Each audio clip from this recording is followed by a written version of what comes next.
Je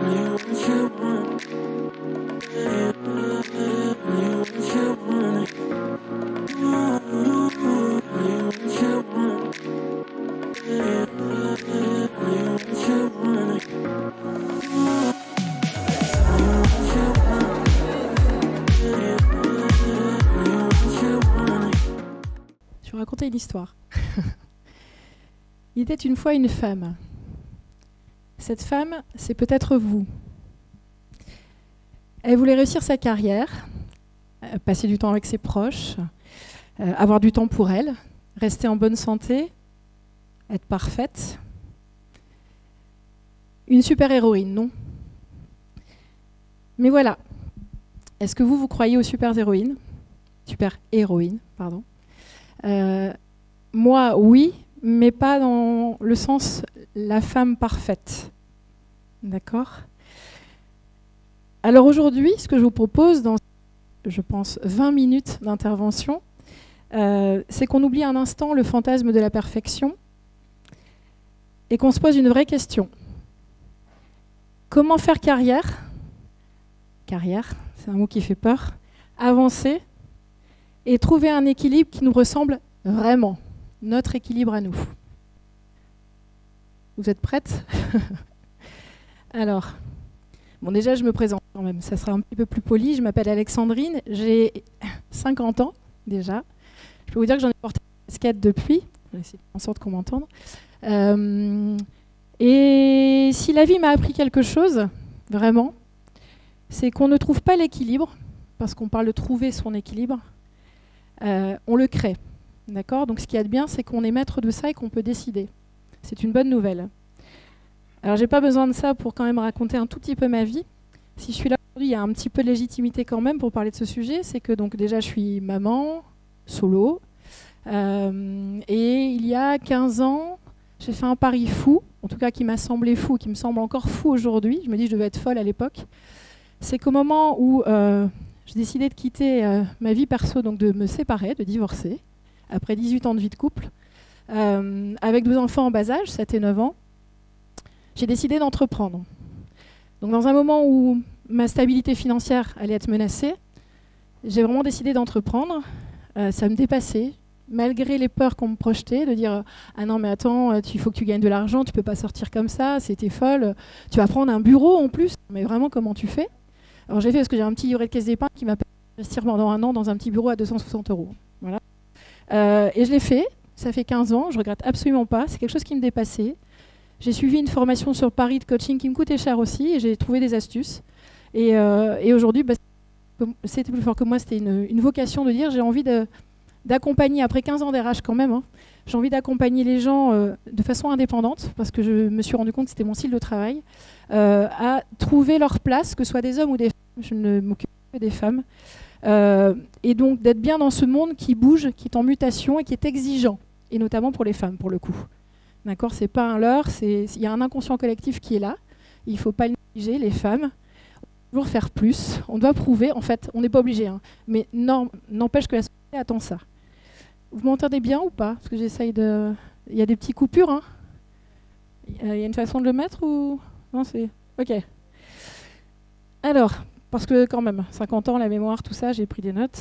J'ai un parcours psy, RH, et 15 ans de RH en entreprise, et 15 ans, vous l'avez compris, d'indépendance. C'est M. Sarkozy, avec son statut d'auto-entrepreneur, qui m'a donné envie de me lancer. Hein. Comme quoi, les politiques font pas toujours n'importe quoi. Il m'a donné cet élan parce que je me suis dit, ça a l'air simple, finalement. Depuis le temps que j'en ai envie, je vais y aller. Donc j'ai eu un peu moins peur grâce à ça, peut-être. En tout cas, ce que je peux vous dire, c'est que je sais ce que c'est que d'être une femme mariée, une femme solo, une maman et une maman solo, éduquer des enfants, des adolescents. La définition, c'est de dire que c'est ceux qui oscillent entre l'indépendance et le frigo familial. Hein, d'accord ? C'est cette ingratitude que vous connaissez si vous avez des adolescents. Voilà. Et donc, éduquer des enfants, des adolescents, vivre des histoires d'amour toxiques, et ouais, ça fait partie de la vie d'une femme, l'emprise, la violence physique et psychologique, je vous en passe. J'ai l'impression parfois d'avoir une vie en accéléré avec tout ça pour pouvoir mieux le transmettre à des clientes, à des clients qui vivent ça dans l'entreprise, mais qui vivent ça aussi dans leur vie perso. J'ai eu des témoignages là de gens qui sont venus pour des séances de coaching gratuites où on peut vivre un petit peu de tout dans sa vie et le perso peut impacter énormément le pro aussi. D'accord ? D'être une femme, c'est génial, mais c'est quand même compliqué et pour autant, on s'en sort. Alors, juste au travers de ma propre vie et celle de mes clientes et de mes clients, ce que je vois au quotidien, donc depuis 15 ans dans mon cabinet et puis aussi dans les formations que j'anime, des formations pour les femmes, je peux vous dire à quel point il est difficile de tout concilier et de ne pas y laisser des plumes. Je fais référence à certaines structures qui sont là aujourd'hui pour le burn-out, de ne pas s'oublier, de ne pas s'épuiser et d'éviter le burn-out, et notamment la solitude aussi de la dirigeante, ce qui me concerne pour le coup. C'est pas simple, on peut y laisser des plumes, mais il y a des moyens.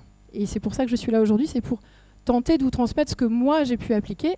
Je ne dis pas que c'est sans mal, mais en tout cas il y a des petites astuces quand même. Bon, il y en a que vous connaissez, hein, je ne vous ai pas inventé la poudre.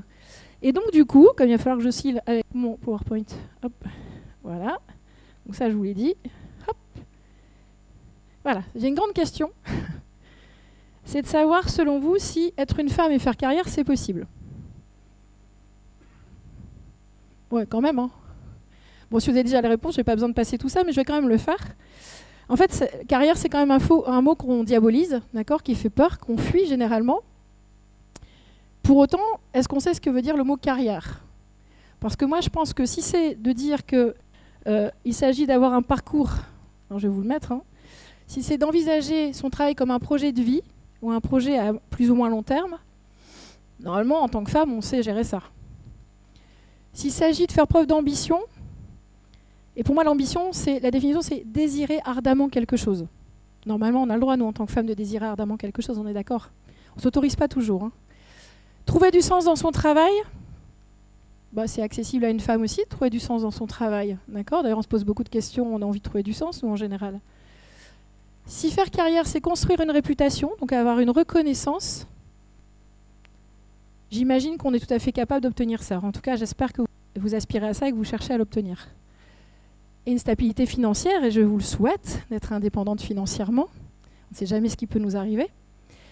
Je pense que, clairement, si c'est ça, faire une carrière, ouais, une femme, elle peut faire une carrière. Je voulais juste mettre ce qu'il y avait derrière le mot carrière, d'accord, pour comprendre que c'est tout à fait accessible. Le problème, souvent, et le défi à le relever, c'est d'être une femme. Je sais, c'est pas beau de dire ça, mais j'ai bien précisé dans ce monde. Et encore, ça évolue. Mais pour travailler beaucoup auprès de la femme, je peux vous dire qu'il y a encore des choses à changer. Et vous êtes les seules actrices de ça, d'ailleurs. Donc, on le sait, hein, il y a tout ce qui est pression sociale, les stéréotypes concernant la femme, d'accord ? Et pour peu qu'on cumule plein d'autres choses. La charge mentale, alors c'est pas... Il y a des hommes qui ont une charge mentale élevée, hein, on n'est pas en train de faire le contre, hein, l'homme-femme. Hein, c'est pas mon propos, je ne suis pas féministe et je ne suis pas dans l'extrême. N'empêche que les femmes ont une forte charge mentale parce qu'elles pensent devoir tout faire, surtout. D'accord ?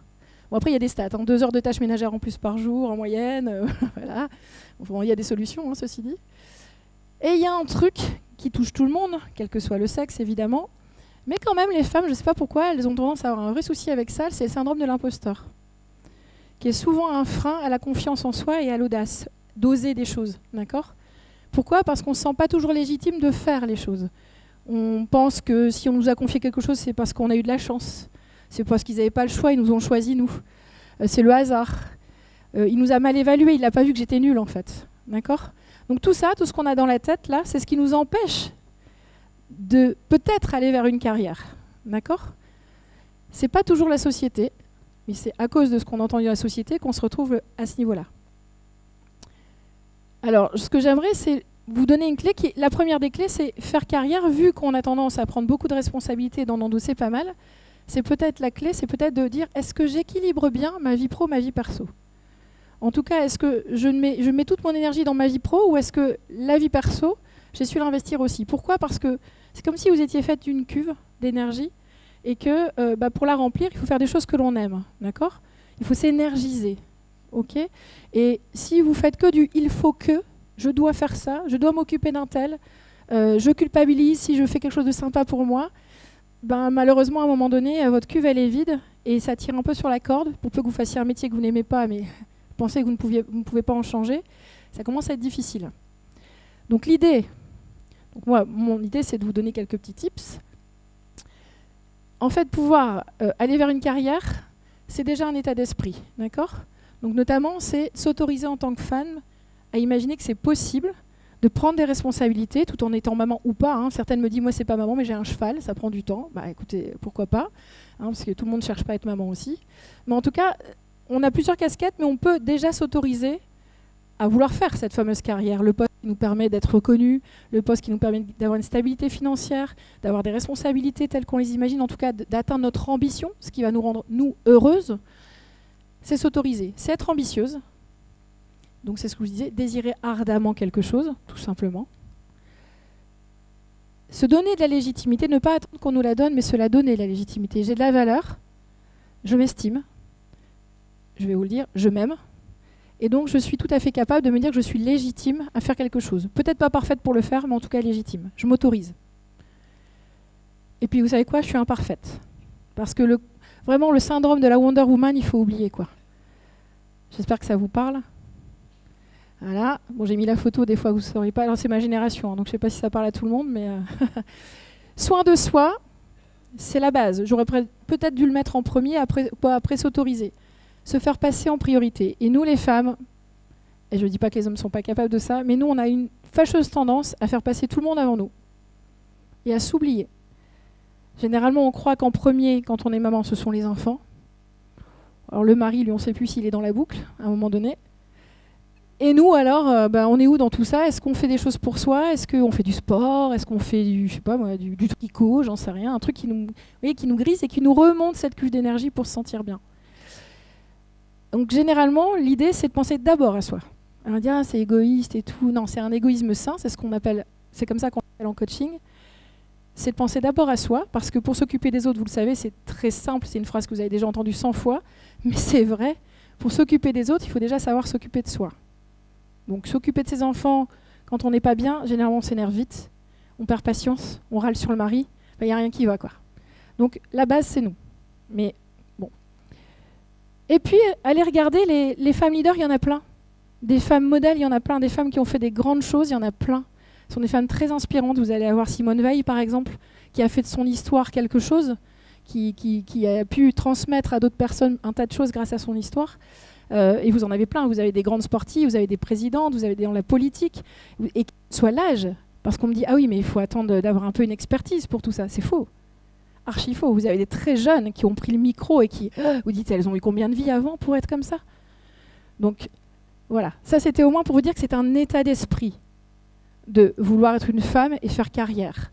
Carrière, encore une fois, c'est un parcours de vie et un parcours qui vous enrichit, d'accord?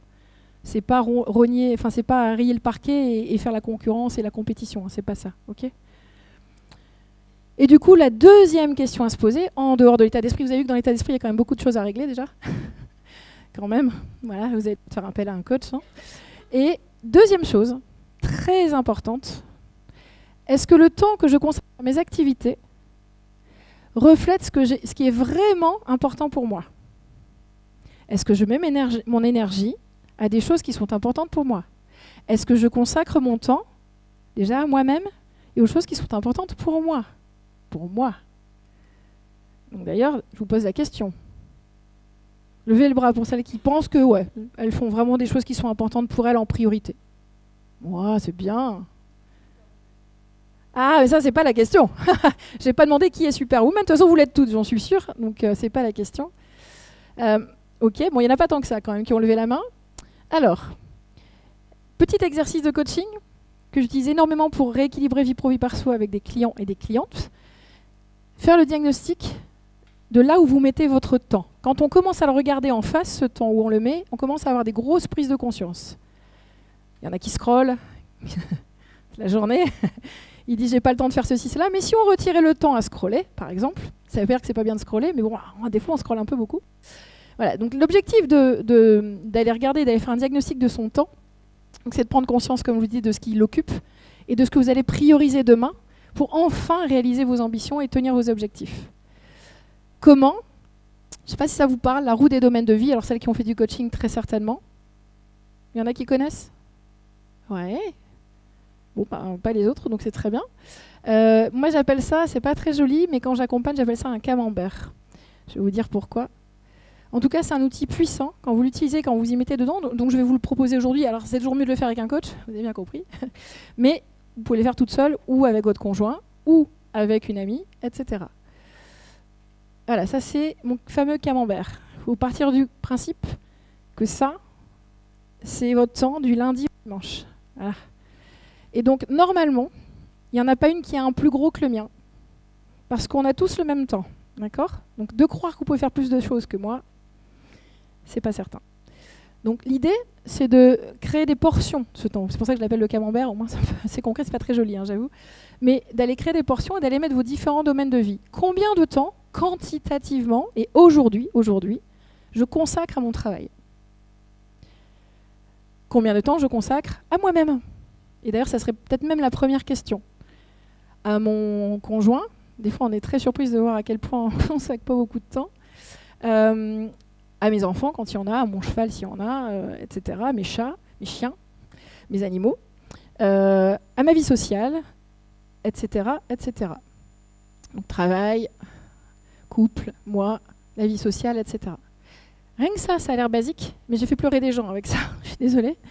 Mais lorsqu'ils ont leur camembert et qu'ils commencent à mettre le temps consacré, ils se rendent compte, une dirigeante de salon de coiffure, comme ça que j'accompagnais, qui avait plusieurs salons, c'est un sacré boulot de faire ça, qui se faisait pas accompagner pour rien, il y avait bien une raison derrière, et qui veut pour remplir son camembert et se rend compte qu'elle est quasiment le camembert rempli de son travail. L'idée derrière, c'est qu'elle souhaitait être maman et qu'elle ne savait pas comment s'y prendre parce qu'elle ne voyait vraiment pas comment elle allait intégrer un enfant dans son camembert. C'était impossible. Donc il va falloir faire des tris. Et je reviens dessus, hop. Donc là, je ne sais pas si vous avez de quoi noter, mais mettez-le cet exercice, hein, c'est vraiment intéressant. C'est aujourd'hui la répartition quantitative de mon temps, et dans ces quantités, j'y mets quoi? Quand par exemple on met les enfants, est-ce que c'est les conduites, faire les courses, c'est la logistique du quotidien, ou est-ce que c'est du temps qualitatif passé avec mes enfants qui font que je vais remplir des objectifs? J'ai toujours rêvé de faire tel voyage avec mes enfants. Ben, je l'ai mis au goût du jour cette année. Tiens, mon conjoint, c'est quoi? On s'occupe des enfants quand je mets ma part de camembert, ou on fait un concert comme on a toujours aimé depuis le premier jour, quand on était amoureux? Voilà, l'idée c'est de dire qu'est-ce que j'y mets, donc on fait le constat aujourd'hui. Et la deuxième étape, c'est de dire je vais faire le camembert de demain, celui que je voudrais atteindre. Comment je quantifie ça? Comment je répartis tout? Et maintenant, qu'est-ce que je veux y mettre? C'est-à-dire qu'on peut peut-être passer moins de temps au travail, mais peut-être plus qualitatif. D'accord? Et d'ailleurs, je voudrais revenir sur une chose, c'est que souvent, les femmes que j'accompagne sur du leadership me disent « Ah ben, moi, en fait, je veux bien prendre des responsabilités, mais je vais plus avoir de temps, et comment je vais faire pour gérer le reste ?» Ben, en fait, c'est pas du tout ça. Si vous prenez un poste avec plus de responsabilités, ça veut pas dire que vous donnez plus de temps. Normalement, il y a peut-être une phase, il y a peut-être du management, il y a peut-être moyen de déléguer, et puis surtout, il y a peut-être plus de temps au début, si on est en train d'apprendre quelque chose de nouveau, d'accord? Mais donc on a rajouté une case apprentissage. Mais normalement, c'est pas parce qu'on monte en responsabilité qu'on prend plus de temps. On monte en responsabilité, on a des fonctions différentes, on a des gens à qui on délègue, et on fait plus les mêmes choses surtout. Donc la problématique de la vie pour l'équilibre vie pro et perso, c'est d'être agile tout le temps, chaque année, de vous reposer des questions et de dire quelles sont mes priorités cette année ou pour les 3 ans à venir, et qu'est-ce qui va me permettre de mettre mes limites du coup et de savoir dire non. Moi, je suis organise de formation. Si je sais pas, une structure m'appelle pour dire bah voilà, on vend du e-learning, on peut vous accompagner là-dessus, et que ça ne m'intéresse pas, je l'ai pas mis à l'ordre du jour de mon organisme de formation. Il n'y a plus de son. Si. Je ne vais pas les envoyer méchamment à la porte, mais je vais leur dire écoutez, ce n'est pas ma priorité cette année, par contre, ça peut m'intéresser dans quelques temps, donc venez vers moi, mais je ne mets pas ça au programme. Donc je ne vais pas encombrer mon agenda, sauf si j'ai encore un peu de temps libre, et encore, alors que ce n'est pas ma priorité. C'est juste pour vous dire que le fait de savoir ce que vous allez faire, parce qu'il y en a qui me disent ah non, moi j'aime pas savoir, je laisse la magie de la vie. Ben, la magie de la vie, elle vient parce que vous avez justement prévu que vous ne flottez pas, en fait. D'accord ? Le fait d'avoir une vision, c'est comme une entreprise, hein, le fait d'avoir une vision, de savoir vers quoi vous allez, vous allez d'autant plus facilement décider de ce que vous allez y mettre dans votre agenda. Donc évidemment, l'idée n'est pas de tout sacrifier, l'idée est bien de penser à vous. Et je voulais rajouter que c'est de la gestion du temps après. D'accord ? C'est déjà avoir un projet qui a du sens. Il faut d'abord définir son projet pour savoir quels sont mes objectifs et à quoi je vais consacrer mon temps. Donc projet de vie, pas projet que professionnel, projet de vie. Je veux être parent, si je suis parent, je veux être quelle maman moi ? Quel type de maman j'ai envie d'être? Qu'est-ce que j'ai envie de me dire demain? J'ai été une maman comment? On a tous envie d'être une maman différente, peu importe. Qu'est-ce qui va faire quand vous retournant, vous allez dire ouais, j'ai accompli ce que je voulais en tant que maman. Il y a des objectifs que j'avais avec mes enfants, j'ai un style de maman que j'avais envie d'être. Souvent, on fait contre les parents ou on veut faire pareil. Bon, c'est pas forcément le meilleur modèle, hein, toujours. Mais l'idée, c'est qui j'ai envie d'être et pas qui suis-je. Moi, je pense qu'on peut définir qui on a envie d'être, avec bien sûr ses facilités, ses appétences. Et là, il faut aller voir dans quoi on a plus d'aisance, hein, bien sûr. Mais qui j'ai envie d'être. Quand on a un projet, c'est définir ses objectifs pro et perso, mais c'est surtout faire preuve de discipline dans l'agenda.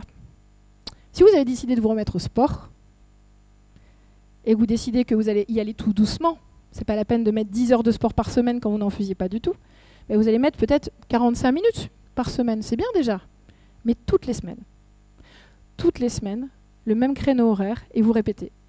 Et quand vous ne pouvez pas, parce qu'on a tous des imprévus, hein, heureusement quand même, on n'annule pas, hein. Non. On reporte, on avance la veille, on dit « Oh, je ne vais pas pouvoir là, je le mets le dimanche, par exemple. » Moi, c'est tous les lundis soirs. Hein. Le dimanche, ou je mets un autre jour de la semaine. Ah, pas d'excuses.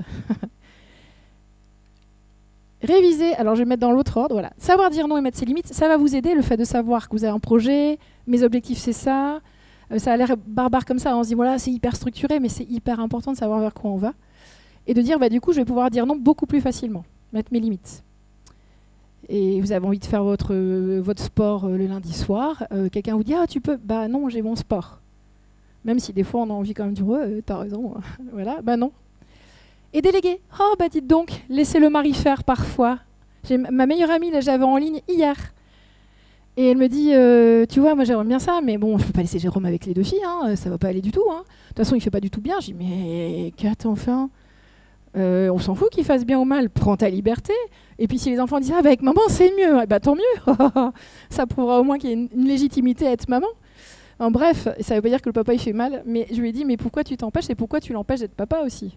Donc il faut savoir déléguer, prendre des nounous, des babysitters, les courses, ou partager les conduites avec les parents. Les courses, bah, on a plein de moyens aujourd'hui de se faire livrer ou de faire autrement. Peut-être pas toute sa vie, hein, mais il y a peut-être des périodes de vie où vous êtes très chargé, parce que dans votre camembert, c'est d'abord le boulot, ou c'est d'abord autre chose. Et bah, du coup, là, on dit, bah, tiens, sur les courses, on va faire autrement. Hein. Maintenant, on va essayer de s'arranger, on va se faire livrer. Parce que ça aide à ce moment-là. Des solutions, on en a. Hein, pour dégager du temps, pour en récupérer. Et réviser régulièrement ses priorités. En fait, c'est pas j'ai fait mon agenda, j'ai priorisé ça, et c'est toute ma vie. C'est impossible, ça n'existe pas. C'est de l'agilité, on bouge constamment les choses. D'accord ? Pour vous adapter à vos projets, à vos envies, à ce que vous avez envie. Vous avez envie de changer d'activité, de loisir. Ok, je dois avancer. Et donc, oui, une femme peut faire carrière, je vous l'avais déjà dit. Voilà, n'oubliez jamais le plus grand obstacle à votre réussite est souvent celui que vous vous imposez. D'accord ? C'est souvent dans votre tête et dans vos limites. Et je voudrais quand même vous lire une chose, quand même, pour vous inspirer, c'est important. Hop. Alors, vous dire que si vous êtes OK sur le fait qu'une femme peut faire carrière et que c'est possible, j'espère, je vous propose de mettre en place déjà ce travail-là qui est de dire je travaille mon état d'esprit avec ce que je vous ai mis, d'accord ? S'autoriser, être légitime, etc. Et la gestion du temps, et donc de définir des objectifs, de savoir vers quoi vous avez envie d'aller, et de vous faire aider si vous n'arrivez pas à le faire seul. C'est aussi pour là qu'on est là, c'est pour ça que ce salon existe. Voilà, moi-même j'ai pris 3 accompagnements dans mon parcours de vie, et j'en suis très heureuse, j'ai investi en moi, et ça m'a apporté là où j'en suis aujourd'hui, et je suis très heureuse de ce parcours, et je continuerai à me former et à me faire coacher. Et avant de vous quitter, j'aimerais juste que vous preniez une promesse, pas pour moi, bien sûr, pour vous-même. Prenez quelques secondes pour penser à une seule chose que vous allez faire dès demain pour vous rapprocher de cet équilibre qui vous ressemble. Supprimer quelque chose, faire quelque chose que vous n'avez jamais fait depuis longtemps et qui vous tient à cœur, et de le mettre au programme dès demain. Parce que le coaching, c'est ça, hein, c'est on acte quelque chose, et avec une date, et on se promet de le faire, et on le met dans l'agenda. Parce que la réussite, elle ne se mesure pas à la quantité des tâches accomplies. On a l'impression d'être une super femme parce qu'on a fait beaucoup de choses et tout ça. C'est pas du tout ça. C'est la qualité du temps que vous choisissez de consacrer à ce qui compte le plus pour vous. Et ça, c'est essentiel. Donc, il vaut mieux avoir des temps libres et même buller parfois, mais faire des choses qui sont essentielles pour vous plutôt que de vouloir en faire trop, de croire que vous devez faire tout ça alors qu'il n'y a personne qui vous y oblige à part vous-même. Et puis, il faut savoir dire non aussi. Voilà, et si j'ai encore 2 secondes, et si vous avez des questions-réponses, je suis à votre disposition sur le stand. Je vais vous lire juste une petite chose. La vie, c'est un peu comme une balançoire, pour faire le parallèle avec l'équilibre vie pro, vie perso. Si vous penchez trop d'un côté, vous risquez de tomber. Dixit le burn-out. Si vous restez immobile, elle ne bouge pas. Mais quand vous apprenez à vous balancer, à aller d'un côté à l'autre avec fluidité, c'est là que vous sentez l'élan, la légèreté et peut-être même le plaisir de voler. Je vous invite à prendre cet élan, à bouger, à ajuster, à expérimenter. Parce que l'équilibre n'est pas un état figé, c'est un mouvement constant. Alors trouvez votre rythme, le vôtre, et surtout n'oubliez pas de profiter de la vue, du moment présent. D'accord? C'est beau, hein? Voilà, donc je vous remercie. Et je ne sais pas si on a encore... On a 5 minutes pour les questions-réponses. Alors franchement, lâchez-vous, ça ferait extrêmement plaisir si vous avez des choses là qui vous viennent ou des commentaires, n'hésitez pas. Et donc, il paraît que c'est avec ce micro-là. C'est plutôt sympa. Est-ce que je lance à quelqu'un? Est-ce que, mesdames, vous avez envie de poser une question ou de faire un commentaire? Ou partager quelque chose de votre vie? Oh, c'est sûr. Osez! Soyez audacieuse! Tiens, nouveau micro. Là, quand on voit le camembert, il y a toute la partie travail. Quand on est en reconversion ou en recherche, voilà. Comment on le fait? Est-ce qu'on le fait par rapport à ce qu'on faisait avant, la part ou tout le temps qu'on a là maintenant pour autre chose? Enfin voilà. Alors, du coup, tu es dans ton camembert de demain, en fait. Tu vois, tu es dans comment je veux consacrer mon temps demain au travail. Est-ce que je veux que ça prenne encore tout mon temps? Ou est-ce que je veux y consacrer 50%? Vous savez quoi? Les gens qui me font ça quand je suis avec des clients, et je rebondis sur ce que tu dis, hein, j'ai parfois même des hommes, c'est des ingénieurs. Vous savez, ils sont ingénieux. Et ils reviennent avec leur tableau Excel. C'est vrai, hein, ce que je vous dis. Et ils viennent avec... Alors, si je vais passer beaucoup de temps à dormir dans ma semaine, donc déjà, j'enlève ça en termes de temps. Le temps passé... Alors, la logique, les courses, les machins, bon, j'essaye de le réduire, mais c'est ça quand même. Le temps passé à jouer sur les jeux, sur mes applis, c'est ça, etc. Et donc, ils savent se rendre compte, et là, la prise de conscience est énorme. Hein. J'en ai un qui dort 12 heures et il me dit, mais je dors beaucoup trop, c'est énorme, entre 10 et 12 heures. Je dis, bah oui, mais le problème, c'est que c'est pas ça que je vais vous demander de travailler, quoi. Si vous avez besoin de dormir 12 heures ou 5 heures, ça, c'est très personnel. Mais c'est des prises de conscience, dire, bah, il me reste plus que ça, quoi. Dans ma semaine, il me reste ça, donc... Faut pas que je gaspille mon temps. Ça ne veut pas dire qu'on n'a pas le droit de buller, hein, ça n'a rien à voir. Mais donc du coup, c'est là plutôt, on n'est plus dans le camembert pour le travail, donc dans le camembert tout court. Comment j'orchestre mon temps pour demain? Comme je suis en transition, je vais aller vers quoi en fait? Avant, tu peux faire. Hein, avant, je consacrais bien de temps. Je pense que c'était assez important. Et puis maintenant, je veux quoi? Et c'est vraiment important d'avoir la vision. Ça ne veut pas dire que ce sera tout pareil, parfait, etc. Mais au moins, quand vous irez en recherche, vous serez sur des pistes d'emploi. De ce que je crois comprendre, ça ne correspond pas vraiment à ce que je veux comme vie demain. Moi, aujourd'hui, j'ai 50 ans et je sais à quel point le temps est précieux, il passe vite. Et voilà. Et un coach très connu qui a rassemblé 2200 personnes dans une salle nous avait dit un jour, sortez le mètre mesureur que je vous ai donné dans votre sac, à son effigie évidemment.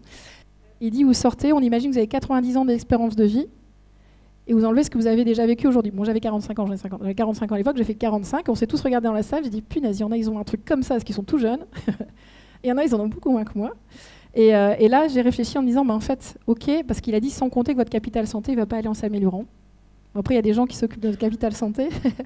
et de dire, en fait, prise de conscience, il faut vraiment que je soigne ma santé, et que je fasse vraiment des choses importantes pour moi, qui vont me faire du bien, parce qu'à force de courir partout, je sais plus où je suis, parce qu'il y a eu des périodes comme ça pour tout le monde, on l'a toutes. Et puis surtout, je vais me faire du mal, quoi. Et la santé mentale, c'est hyper important à privilégier, d'accord? Donc voilà. Merci pour ta question. Je ne sais pas s'il y a encore du temps. Non, c'est fini. Bon, merci à vous. Merci.